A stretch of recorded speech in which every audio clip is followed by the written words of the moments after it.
Selamat malam, shalom. Shalom. Kurang semangat. Shalom. Shalom. Bilang kiri kanannya, kamu luar biasa. Bilang lagi, kamu cantik hari ini, kamu ganteng hari ini. Buka dulu maskernya dong, gak kelihatan kecantikan dan kegantengan. Dori, buka masker dong, Dori. Aduh, kamu itu bagaimana sih? Eras, bilang.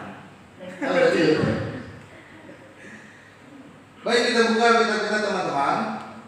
Yang terambil dalam kitab 1 Samuel pasal 17. 1 Samuel pasalnya yang ke-17. Kita akan baca firman Tuhan dari ayat ke-12 sampai ke-22. Malam hari ini akan banyak firman Tuhan yang kita baca. Jadi tetap standby dengan Alkitabnya. Handphonenya hanya Alkitab ya. Jangan ada Facebook, Instagram, atau TikTok. Masa di gereja like TikTok? Nggak mungkin ya. Ya Andre? 1 Samuel 17 ayat 12 sampai 22. Kita akan baca bergantian. Saya akan baca ayat ke-12, teman-teman ayat ke-13 sampai dengan ayat ke-22. Kita bantu berdiri sama-sama ya. Daud tiba di medan pertempuran. Daud adalah anak seorang dari Efratah dari Betlehem Yehuda yang bernama Isai. Isai mempunyai 8 anak laki-laki. Pada zaman Saul orang itu telah tua dan lanjut usianya. 3 anak Isai yang besar-besar telah pergi berperang mengikuti Saul. Nama ketiga anaknya yang pergi berperang itu ialah Eliab, anak sulung. Anak yang kedua ialah dan anak yang ketiga adalah Syama. Daudlah yang bungsu, jadi ketiga orang yang besar-besar itu pergi mengikuti Saul. Tetapi Daud selalu pulang daripada Saul untuk menggembalakan domba ayahnya di Betlehem. Orang Filistin itu maju mendekat pada hari dan pada petang hari. Demikianlah ia tampil ke depan 40 hari lamanya. Isai berkata kepada Daud anaknya, ambillah untuk kakak-kakakmu berti gandum ini seekor dan roti yang 10 ini, bawalah cepat-cepat ke perkemahan kepada kakak-kakakmu. Dan baiklah sampaikan keju yang 10 ini kepada kepala pasukan 1000. Tengoklah apakah kakak-kakakmu selamat, dan bawalah pulang suatu tanda dari mereka. Saul dan mereka itu semua Israel adalah lembah terbagi, tengah berperang melawan orang Filistin. Lalu Daud bangun pagi-pagi, ditinggalkannya kambing dombanya pada seorang penjaga, lalu mengangkat muatan dan pergi seperti yang diperintahkan Isai kepadanya. Sampailah Sampailah ia ke perkemahan ketika tentara keluar untuk mengatur barisannya dan mengangkat sorak perang. Orang Israel dan orang Filistin itu mengatur barisannya, barisan berhadapan dengan barisan. Lalu Daud menurunkan barang-barangnya dan meninggalkan di tanah penjaga barang-barang tentara. Berlari-larilah Daud ke tempat barisan. Sampai di sana bertanyalah ia kepada kakak-kakaknya, apakah mereka selamat. Selamat dulu teman-teman. Oh ya. Oh masih ada yang cari Alkitab. Oh ya, udah ketemu? Eva Sandres luar biasa. Ya teman-teman, malam hari ini firman Tuhan yang kita baca itu merupakan sebuah kisah ketika Daud akan menghadapi Goliat. Jadi pada saat itu Goliat tentara Filistin sudah masuk ke daerah bangsa Israel, ya. Masuk ke daerah bangsa Israel, teman-teman. Sudah 40 hari lamanya, dan pada saat itu kakak-kakaknya Daud, abang-abangnya Daud sudah lebih dulu berada di medan perang. Daud ini adalah anak bungsu.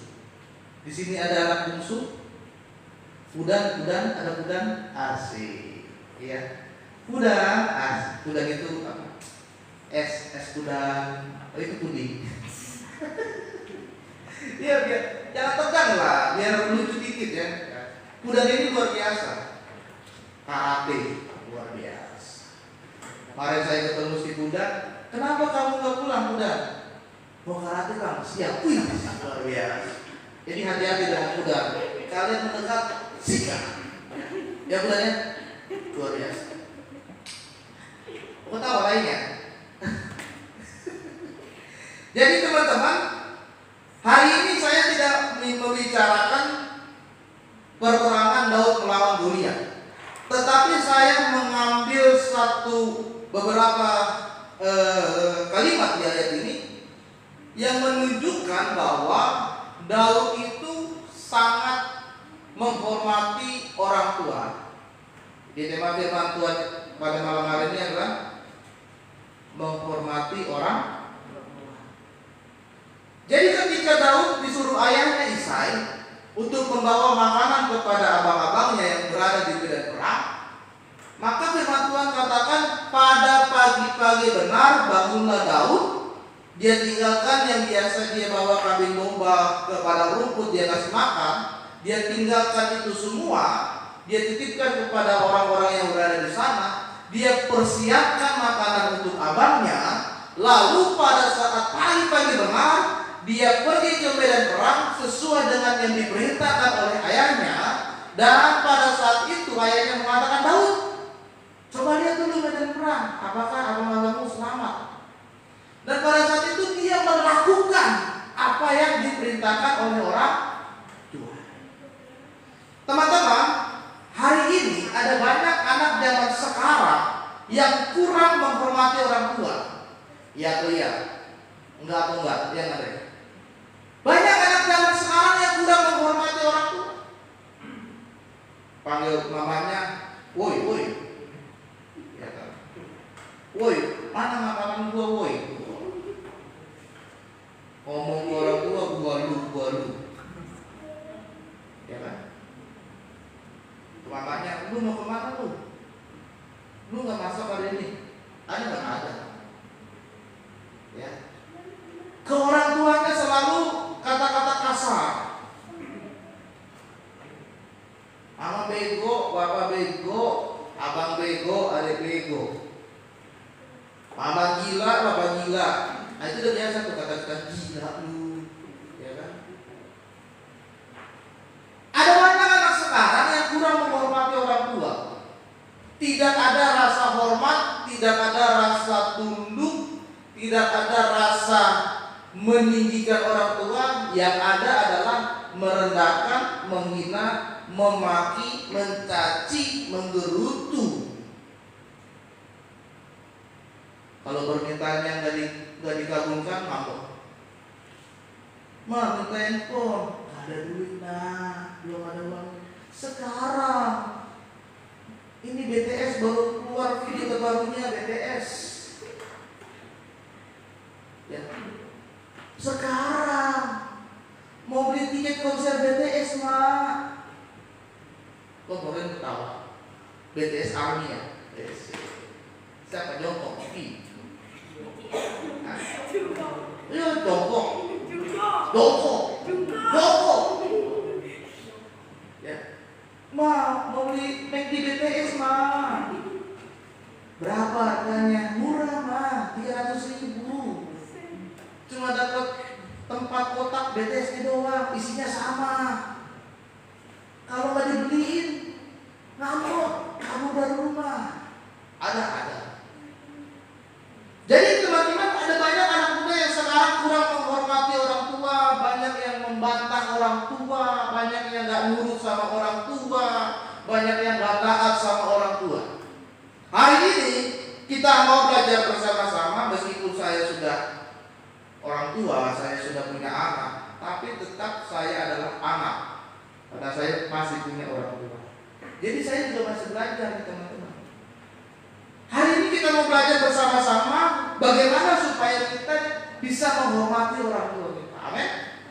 Yang pertama, kita harus melihat bahwa supaya kita bisa mengasihi, menghormati orang tua, yang pertama kita harus taat kepada orang tua. Kita buka Efesus 6 ayat 1 sampai 3. Coba Andre dulu baca. Sudah lama saya nggak mendengar suara Andre. Nanti sebelahnya, siapa sebelahnya? Oh, Deren, pakai batik hari ini. Gatel sekali, luar biasa, mantap. Berapa tadi ya? Efesus 6 ayat 1 sampai 3. Nanti habis itu Deren ya. Berdiri dong, berdiri, biar kelihatan semua orang.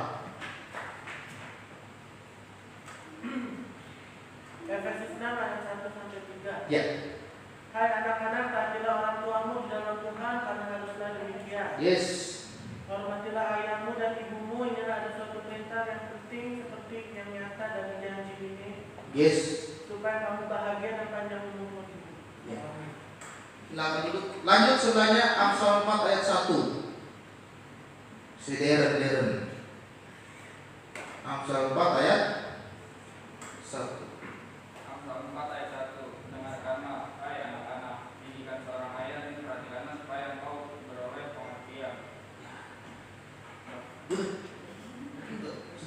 Terima kasih Andre. Yang pertama teman-teman, untuk menghormati orang tua, pertama kita harus taat dulu. Efesus tadi mengatakan, hai anak-anak, taatilah orang tuamu di dalam Tuhan. Hormatilah ayahmu dan ibumu. Itu perintah yang penting supaya kamu bahagia dan panjang umur di bumi.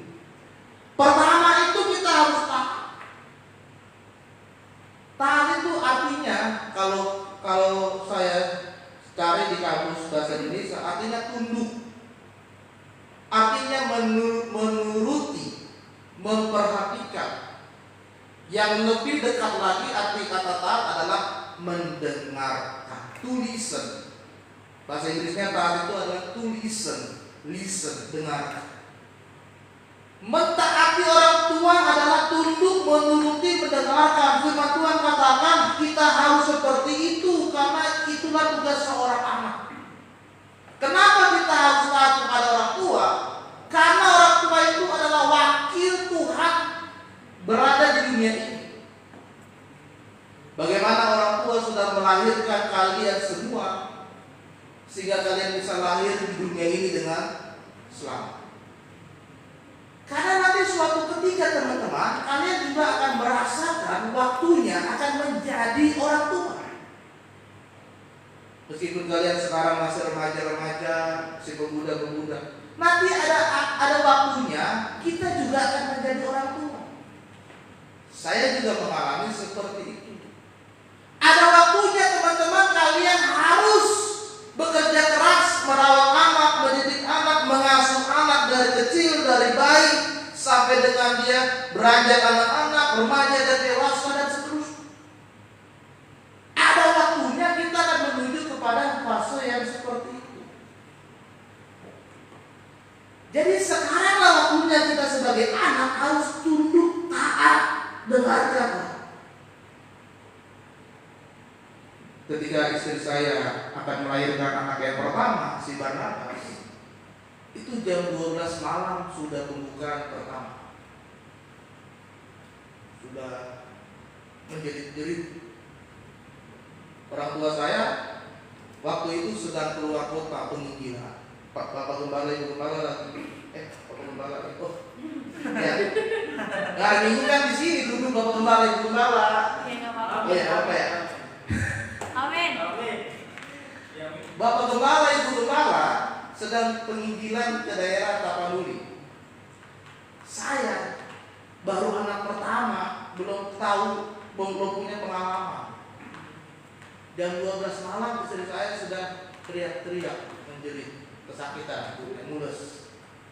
Kata orang sih tanda-tandanya lemas.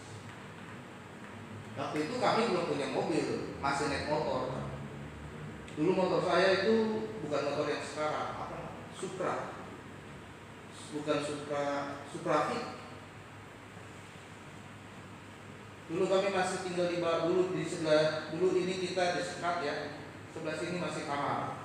Ini sekarang sudah jadi. Dulu kami tinggal di belakang sini. Ini kamar kami. Dulu ini kamar, tadinya ini kan kami di sini.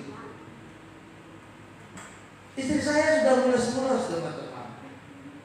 Jam 12 malam. Untung saya sudah persiapan semua perlengkapan, sudah saya taruh tas, surat-surat sudah saya bawa tas. Ketika dia mules, kita berangkat ke puskesmas ke Bendul. Jam 12 saya telepon orang tua saya, nggak diangkat, masih tidur.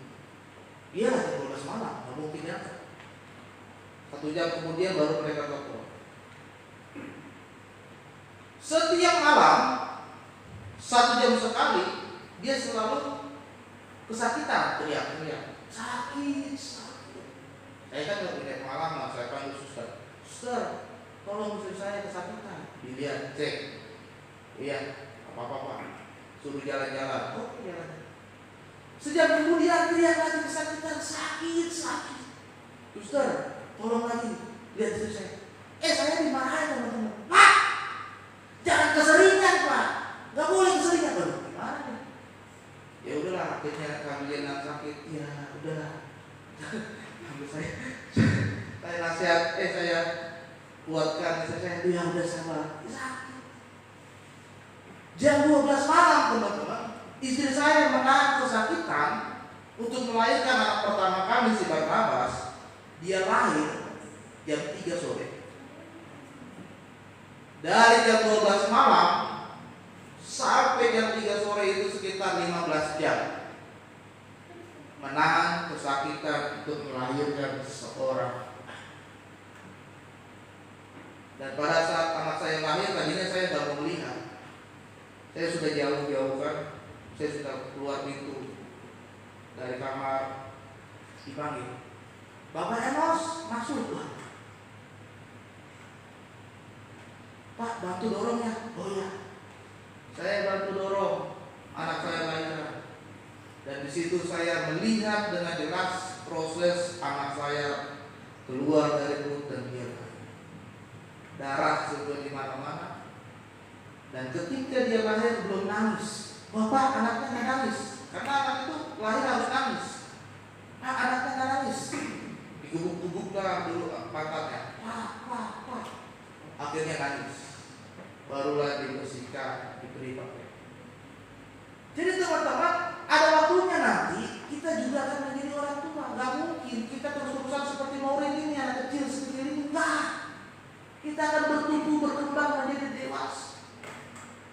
Dan mumpung kita masih menjadi seorang anak, harus kita mendengarkan orang tua kita. Taat kepada mereka. Amin. Jangan sekalipun kita mengutuki orang tua kita. Kita buka di Imamat 20 ayat 9. Coba si Dudung baca si Lakot. Imamat pasal 20 ayat ke-9. Coba dulu Lakot membaca.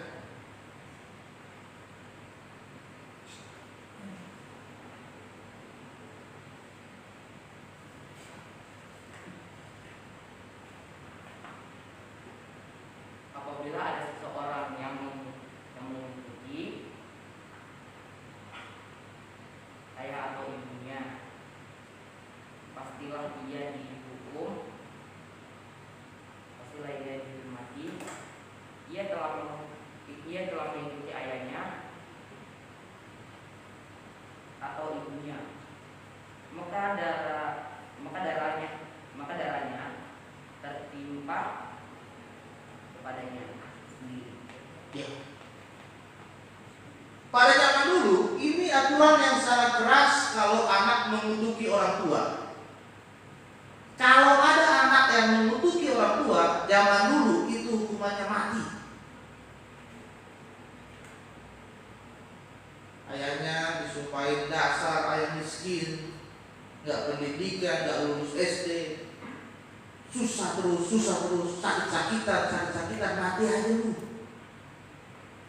Itu kalau zaman dulu di dalam kitab Imamat itu dihukum mati, dirajam. Zaman dulu sangat keras sebetulnya aturannya kalau kita seorang anak mengutuki orang tua. Dan itu sebetulnya juga harus kita lakukan di dalam kehidupan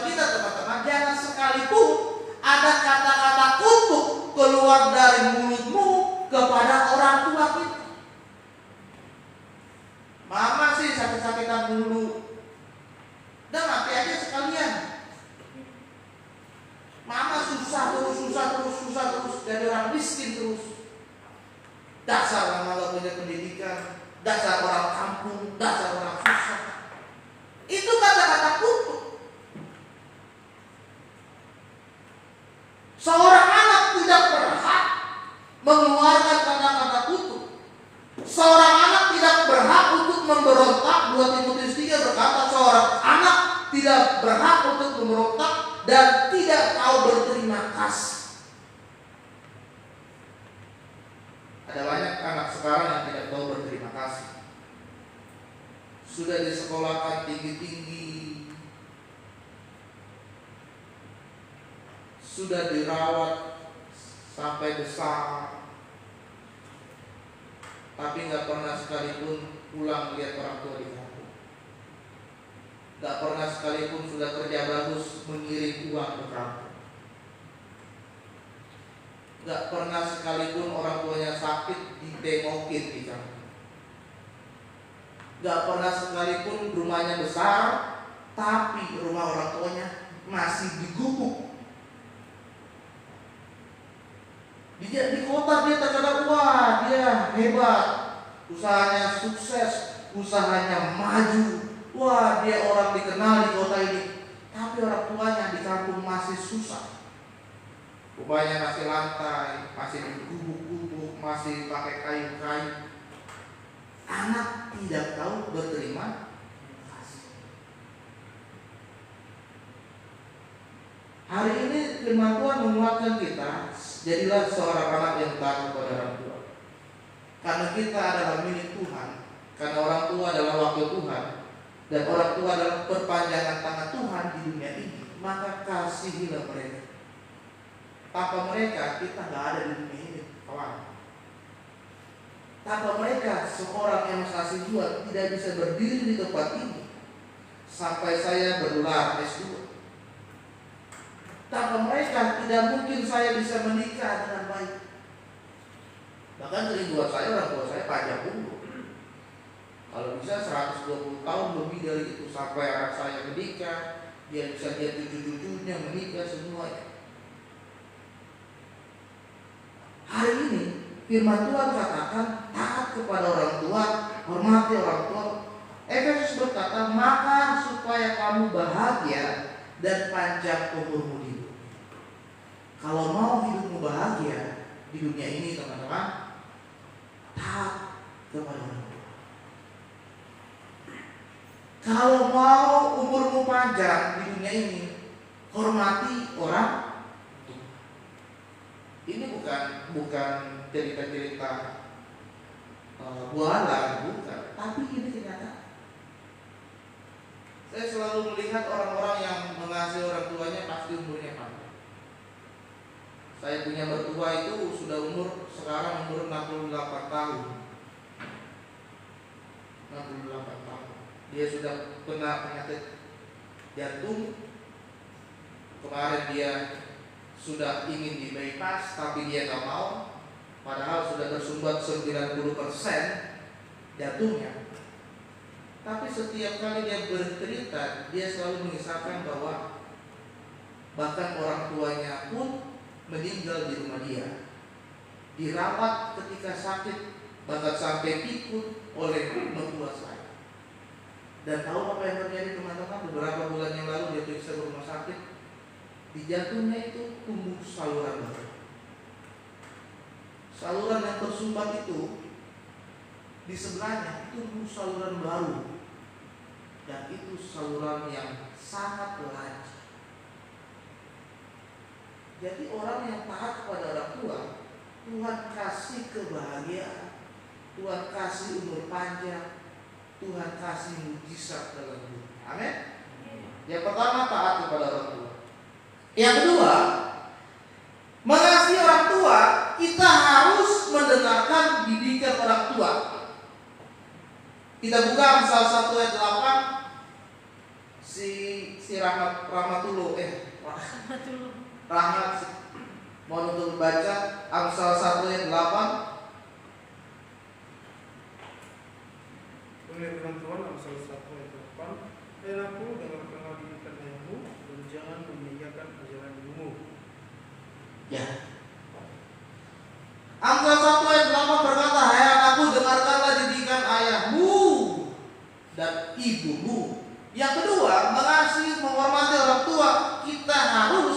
mendengarkan didikan orang tua, belajar untuk menerima segala masukan, belajar untuk menerima segala wejangan, belajar untuk menerima semua nasihat yang diberikan oleh orang tua. Karena orang tua itu lebih tahu dirimu daripada orang lain. Karena orang tua itu lebih mengenal dirimu daripada orang lain. Dia lebih kenal kau daripada pacarmu. Dia lebih kenal kau daripada teman-teman dan sahabatmu. Dia mengerti kondisi kita masing-masing. Jadi ketika orang tua kita memberikan nasihat, jangan langsung tersinggung. Kamu ini pulang malam terus.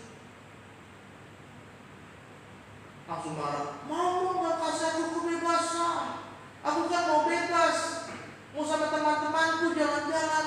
Padahal orang tua tahu yang baik buat kamu ini harus menabung, jangan loyal, jangan gajinya baru sehari udah habis. Pesan Shopee, Lazada, apa lagi, Tokopedia, barang datang semua ke rumah, dia gajinya nggak ada, udah habis. Temannya semua ditraktir makan. Mamanya bilang, kamu harus nabung.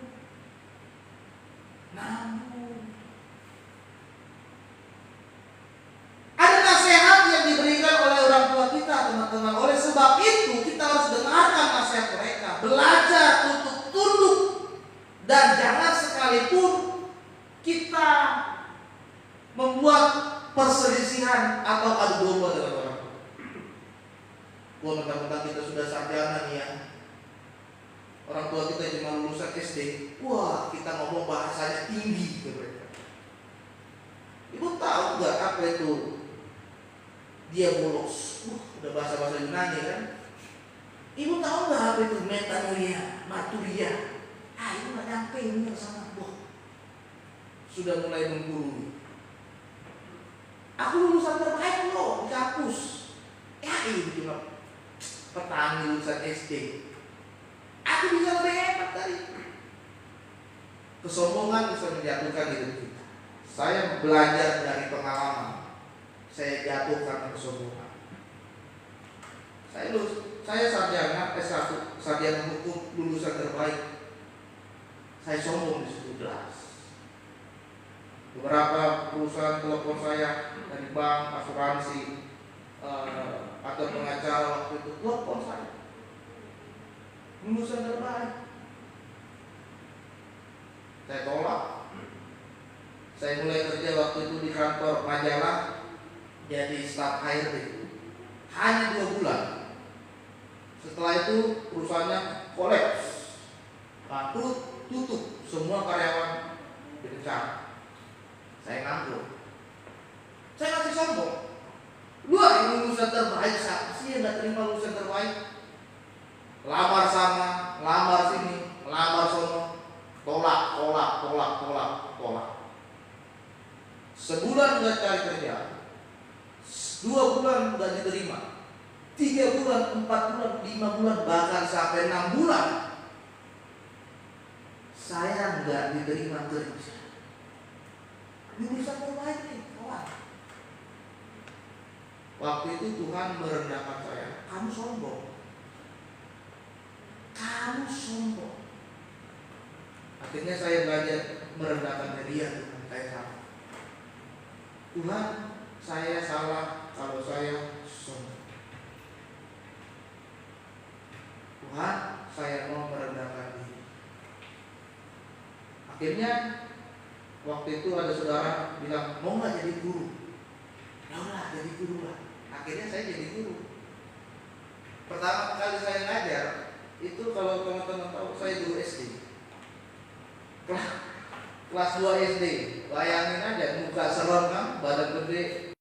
Ngajar kelas 2 SD. Dan susah diatur, aduh, pusing. Ya kan? Ya kita nggak boleh main tangan. Pak, halo Pak, aduh. Kelas 2 SD udah dia genit, aduh. Ada. Ada Facebooknya. Wah, Pak, saya mau jadi model ya.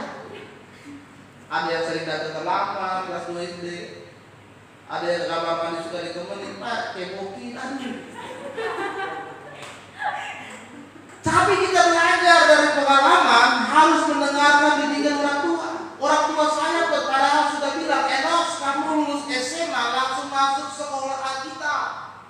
Saya bilang, nggak dulu Pak. Dari mana saya ngangkat kalau jadi pendeta? Pendeta sekarang dari mana uangnya? Dari mana hidupin keluarga saya kalau jadi pendeta? Saya ngambil S1 saya dahulu. Dan disitulah Tuhan proses, Tuhan bentuk hidup saya. Jadi teman-teman harus mendengarkan didikan orang tua. Kalau ada orang tuamu yang melakukan hal yang bertentangan, karena firman Tuhan katakan kita harus menghormati mereka di dalam Tuhan, dan karena kita sudah mengenal Tuhan, tetapi orang tua kita ini belum mengenal Tuhan, kita jangan langsung menghakimi mereka. Misalkan orang tuamu merokok, kamu disuruh beli rokok, beli rokok. Kita sudah kenal Tuhan. Firman Tuhan bilang jangan merusak tubuhmu karena itu baik Allah. Berarti tidak boleh merokok. Lalu langsung kita bilang ke bapak kita, Pak, firman Tuhan bilang jangan merokok, tubuh kita baik Allah. Bapak berdosa. Wah. Mulai menghakimi orang tua, mulai menyalahkan orang tua, mulai menganggap kita lebih benar dari orang. Kalau orang tua kita seperti itu, kita harus menolak dengan kalimat yang rendah dan ada yang sopan. Pak, kalau beli rokok saya nggak mau. Tapi kalau mau beli beras, minyak goreng, saya bisa. Coba dulu kamu pasang nomor mobil. Siapa tahu malam ini 21 keluar atau 24 kodok. 24 kodok, atau ya nomornya. Ya, Le, bukan. 24 itu kodok ya. Masa dulu nomor 24 kodok. Karena kita kenal Tuhan. Pak, saya nggak mau makan togel. Tapi kalau Bapak suruh beli ikan, saya mau. Jangan kita selalu bersitegan dengan orang tua. Oleh sebab itu teman-teman, mintalah selalu bimbingan dan petunjuk orang tua. Apapun yang kita lakukan, kita mau melangkah ke depan, kita mau melakukan sesuatu, selalu minta petunjuk dan bimbingan orang tua. Bagaimana ya Pak? Bagaimana ya? Saya mau kerja ini, gimana ya menurut Bapak? Saya mau buka usaha ini, gimana ya menurut Mama? Kita terus bimbingan dari mereka. Karena orang tua itu yang tahu bagaimana kondisimu. Orang tua tahu bagaimana kekuatanmu dan kemampuan. Jadi yang kedua, mintalah didikan orang, dengarkan didikan orang tua. Yang ketiga dan yang terakhir, gak usah lama-lama. Seorang anak yang mengasihi orang tua adalah seorang anak yang menolong orang tuanya. Menolong orang tuanya artinya kita menolong untuk meringankan beban orang tua sesuai dengan kapasitas yang kita miliki. Apa yang bisa kamu bantu sekarang untuk orang tua? Jangan sampai tunggu disuruh dulu orang tua. Jangan sampai tunggu dimarahi dulu oleh orang tua baru kita kerjakan. Morin cuci piring, ya mah. Jemur baju, ya mah. Nggak dikerjain sampai piringnya numpuk. Jemurannya nggak dijemur sampai hujan datang. Ma, udah hujan, yes hujan. Menolong orang tua sesuai dengan kemampuan kita. Jangan tunggu disuruh, jangan tunggu sampai mereka marah. Menolong orang tua itu akan melatih mental dan keterampilan hidup kita. Ada banyak anak zaman sekarang nggak bisa masak. Ngapain kita harus masak? Jangan udah canggih, online online. Ada anak zaman sekarang nggak bisa nyuci baju loh. Aduh, kena sabun melepuh tangan, kasar rapi. Kalau pacar pegang jadi kasar kan gak enak, harus lembut ya. Ada banyak anak zaman sekarang tidak bisa menjahit pakaian. Saya dulu SMP ada pelajaran namanya tata busana. jahit. Saya bisa bikin pola baju, pola celana, karena kita pelajari itu. Ya, bagaimana tusuk jelujur, ya kan? Itu saya pelajari itu. Ada banyak anak zaman sekarang nggak bisa jahit. Ada tukang jahit, pergi aja ke sana. Kenapa mereka bisa begitu? Karena mereka tidak mau melatih mental mereka ketika orang tuanya mendidik mereka. Disuruh masak gak mau, disuruh bersihin rumah gak mau, disuruh cuci baju gak mau, disuruh nyapu rumah gak mau, disuruh bersihin halaman juga gak mau. Ya. Sehingga mental mereka gak bisa kuat, teman-teman. Saya punya anak murid SD, kelas 3 SD. Dia mentalnya kuat sekali. Setiap ke sekolah dia selalu bawa tentengan. Pas istirahat dia buka tentengannya, dia bilang teman-teman, ayo beli dong, saya jual bihun. Dia jual bihun di sekolah. Padahal di sekolah ada kantin juga. Di sekolah dia jual bihun. Setiap hari saya selalu beli dagangannya dulu. Besoknya ganti. Saya jual nasi goreng. Besoknya ganti lagi. Saya jual es potong ya. Es teh itu ya. Saya jual es teh. Lalu saya tanya, emang kamu kenapa sih kok setiap hari bawa dagangan? Dia bilang, Pak, saya mau bantu orang tua. Kalau saya nggak jualan, nggak bisa bayar uang sekolah.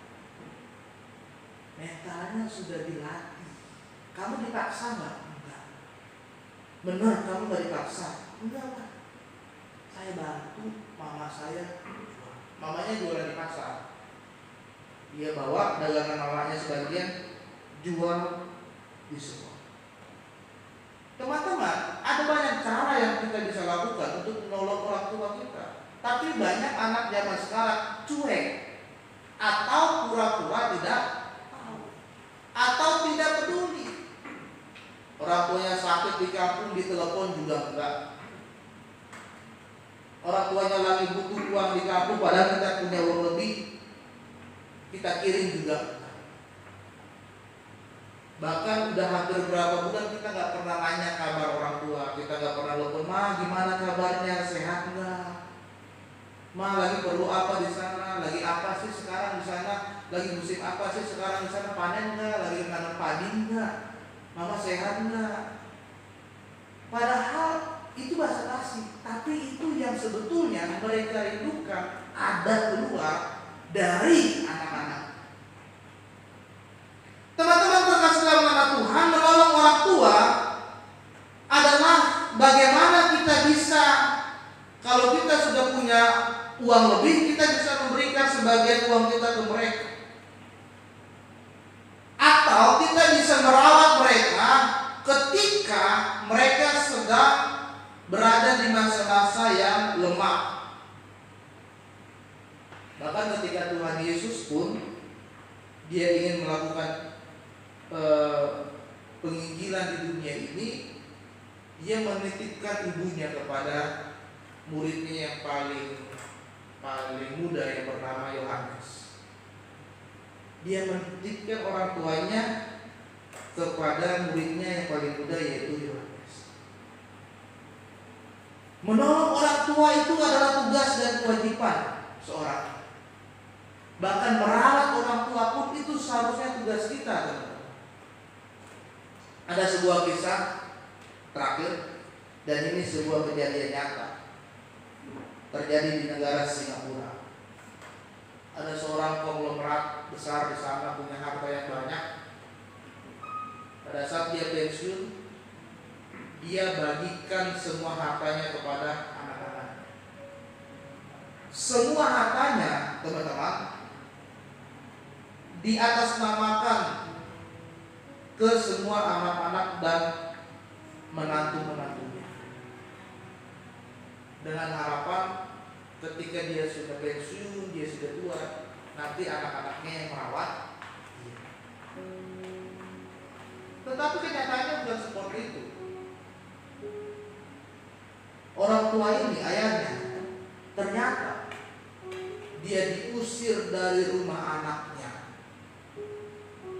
dan dia menjadi seorang gelandangan di negara Singapura yang sudah tua, yang sudah renta. Dan ketika dia sedang berada di pinggir jalan, ada seorang yang melihat dan mengenal dia. Oh, saya tahu orang ini. Oh, dia bukannya dulu konglomerat orang kaya. Kok sekarang jadi gelandangan ya di pinggir jalan. Lalu orang ini, dia kenal orang ini dan dia laporkan kepada Perdana Menteri Singapura saat itu. Perdana Menteri Singapura sangat marah. Semarah-marahnya dia sangat marah. Dia berkata, semua harta yang sudah dijadikan atas nama anaknya, batalkan itu semua. Kembalikan semua harta orang tua ini menjadi miliknya. Dan pada saat itu teman-teman, mulai saat itu di Singapura mulai ada peraturan kalau harta warisan tidak boleh dibagikan sebelum pewaris atau orang tua yang meninggal. Sampai sekarang itu masih ada. Karena seorang anak yang tidak mau merawat orang tua, yang mau hanyalah warisan, yang mau adalah hartanya saja. Tetapi ketika mereka tua, ketika mereka renta, ketika mereka lemah, anaknya nggak urus. Ketika orang tua sakit, anaknya nggak mau urus.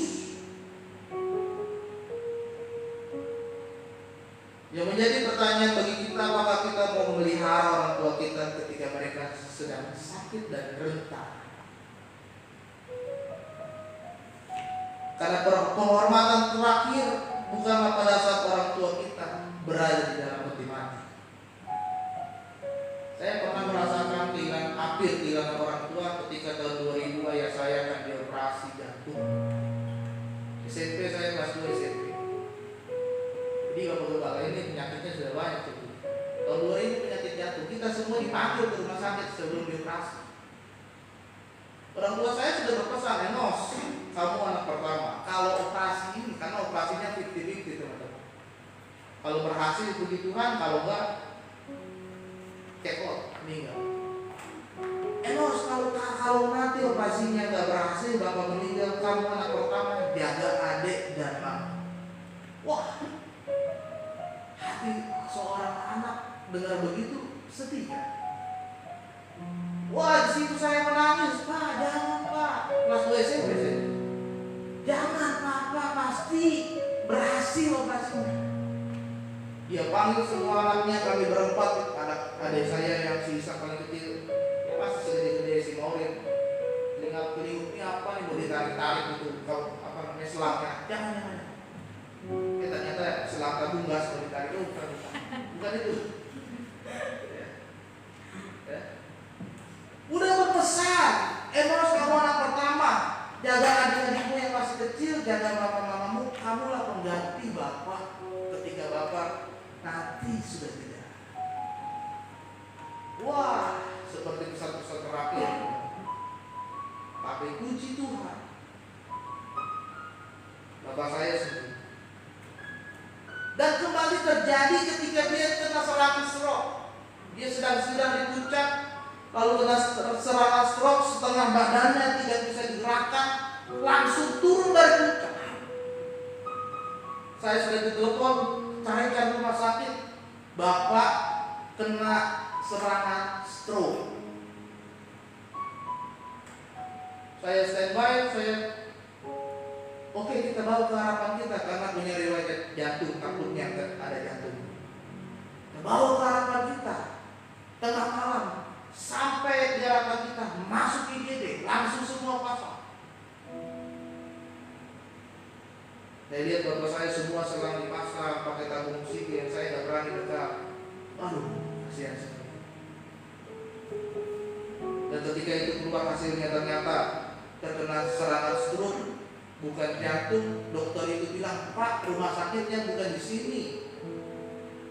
Kita pindah lagi dari rumah sakit. Hari masuk jam 12 malam, jam 5 pagi, pindah rumah sakit. Kita pindah ke Tarakan. Bapak saya dirawat di sana. Kurang lebih hampir 2 bulan.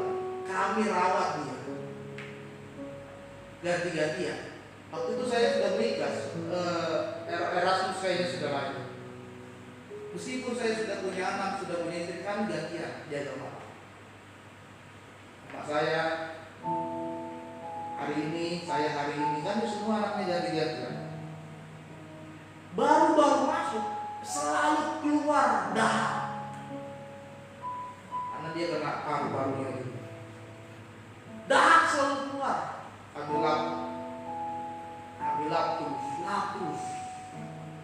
Ambil kami berdua. Kita mulai pulih, pulang dari rumah sakit harus terapi. Kami bawa. Kami terapi ke Ancol jam 3 pagi, kami bawa ke Ancol berenang. Apa kata orang kami ikutin? Pak, terapi ke Ancol. Oke, jam 3 pagi kami ke Ancol. Pak, terapi akupuntur. Kami bawa ke akupuntur, jalur suntik. Karena kami ingin melihat orang tua kami panjang. Jadi teman-teman yang berkasih dalam nama Tuhan, jadilah seorang anak yang mengasihi kepada Tuhan. Jangan jadi anak yang membawa beban. Jangan jadi anak yang jadi batu sandungan. Orang tua tidak pernah mengharapkan kalian membalas semua yang mereka sudah beri. Enggak.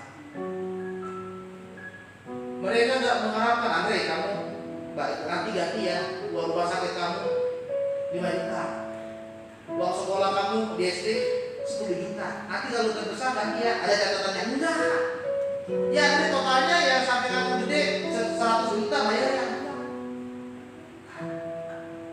Yang mereka ingin adalah melihat anaknya lebih hebat, lebih maju, lebih sukses dari mereka. Mereka lihat kalian semua hebat aja sudah kebanggaan bagi mereka. Mereka lihat kalian bisa bersekolah yang tinggi, lebih tinggi dari mereka, itu sudah jadi kebanggaan buat mereka. Mereka melihat kalian nanti jadi orang sukses, dapat pekerjaannya yang bagus, hidupnya nggak susah, nggak jadi orang miskin, itu sudah jadi satu kebanggaan buat mereka. Jadi hari ini seorang anak taat kepada orang tua, dengarkan didikan orang tuamu, dan tolonglah mereka. Amin. Amin. Amin. Biarlah firman Tuhan hari ini berkati hidup kita. Mari kita berdiri.